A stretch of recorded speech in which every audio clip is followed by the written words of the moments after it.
this is the stage and it's also the audience, so I just wanted to raise this first glass to our first meeting, and yeah, let's have a wonderful night together. Let's go on this journey. Our Thursday night feast actually started this way with what's called a Georgian supra. Hele sayda, hele sa.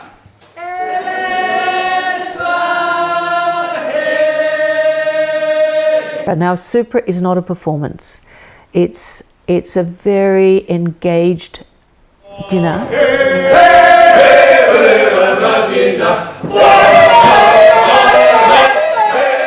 You know, you're not just sitting there having dinner, getting entertained. It's something that everyone is so much a part of. It's the most fantastic event.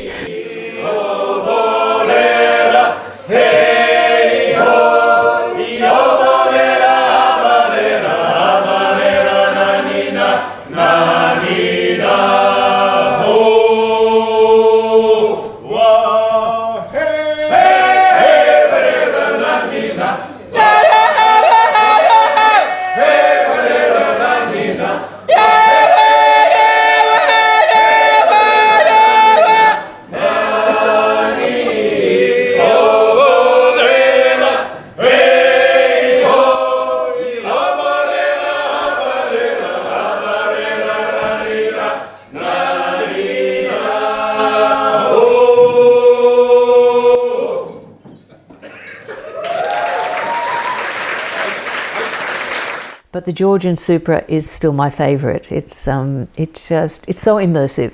It can make you laugh. It can make you cry.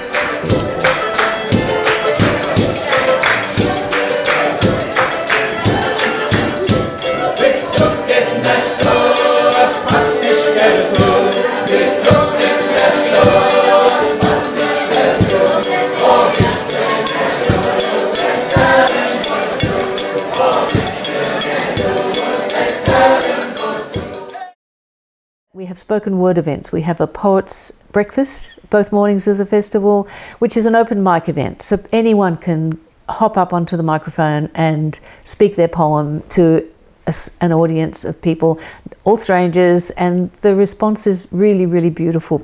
To see what's more persuasive, I'll give you the chance to choose between the brilliant analysis of Noam Chomsky and interpretive dance. We still must take a stand with small tendernesses tending, these tears all needing mending. I see the world can mend herself in warp and weft. Beautifully said. I noticed you motioned in our direction when you said the word lies. But when you go low, we'll go high. I'm just going to stick to the points here. I think S did an admirable job of demonstrating that jumper cables really are at the heart of solving all the world's problems. People are incredible at what they are happy to reveal. So we have this kind of vicious cycle.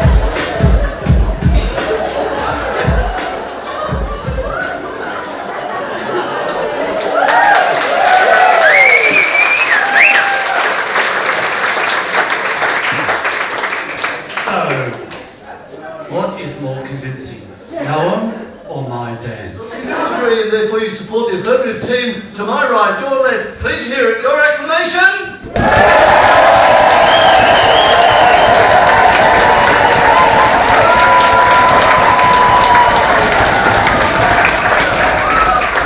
I'm looking at Joe and Jamie, our sound people, for the audio, but it looks like it's reading about an 8.5. Thank you very much. Those who are agreeing with those on my left, your right, against the proposal.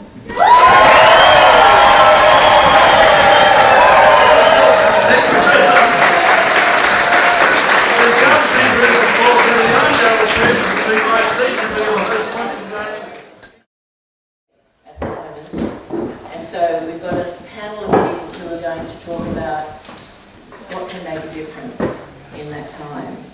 Dr. Neil Cameron has spent his whole life working on festivals and events and the power of ritual.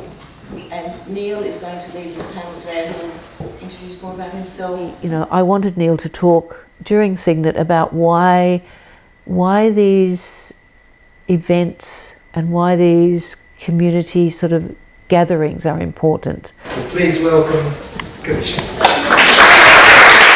He spoke with Kavisha Mazzella, who's a beautiful local she lives in Melbourne, a singer-songwriter of Italian, Scottish, Burmese background, you know. So she's run Italian choirs, she's run community choirs, but also, you know, a brilliant performer in her own right, talking about working with community. We went to sing for a group of Italian old senior citizens.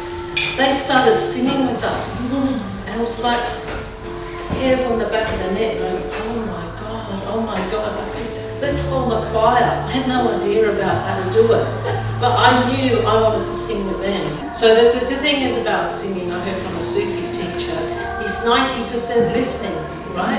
I used to think it's 50-50, but it's actually 90% listening. But if you teach people to listen and just encourage them to listen, they get it. But they just need that little gap of learning of how to pitch. If they learn to listen, they get the game of music, they get the game of singing, and then they get that beautiful feeling that comes from listening to each other and listening to yourself, which I believe is what choral music is about. And the women taught me how to become a choir teacher. I didn't know how to be a choral teacher at all.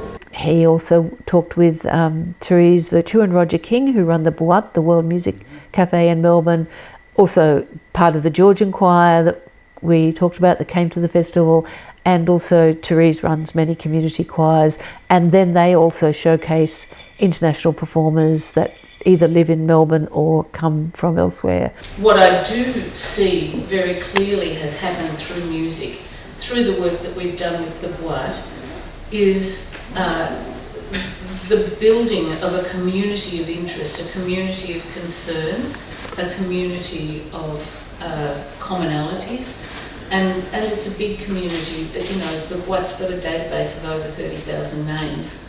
They don't all know each other, but they're people who've been drawn together by a love of music and also by curiosity, because a lot of the music that we've put on stage in Melbourne over a long period of time now has been music that had previously never been heard in Australia. Music from newly arrived people from different parts of the world who were just longing to sing, to perform the music that they brought with them. He also had on stage with him a young woman called Jen Reid, who is this amazing ballad singer from the north of England, but she's come from a punk rock background, and she was so funny. She was just great to hear. I mean, she blew me out of the water. We're talking in the 19th century. What about now? Are you obviously beginning to bring these songs back into circulation? And tell us something about what you're doing. So I try and make this stuff not a revivalist mission. I don't want to sit in my comfy chair and think, oh, that's an old hobby, just revive that one for a minute. That doesn't serve anyone. Tradition arrives when you need her. Tradition is a method. Tradition is something that you must go with. It's not necessarily something you can pick out and choose. So I think that rap is doing what folk ballads of that time was doing. So rap is really the music of the street. Rap is saying a lot of the things that needs to be said. You know, I listen to a lot of regional rap, so we're talking like Scouse rap, which is Liverpool, Manchester stuff obviously, but then within Manchester you've got all the North Manchester factions. Edinburgh, really good for the underground rap scene. Really I come from Edinburgh. Someone like Neil, you know, gathering these people who are all in their own right doing beautiful work, talking about why music is important as a community building experience. And I think that's why we do festivals. That's why we do folk festivals, because it's important for bringing all these communities together.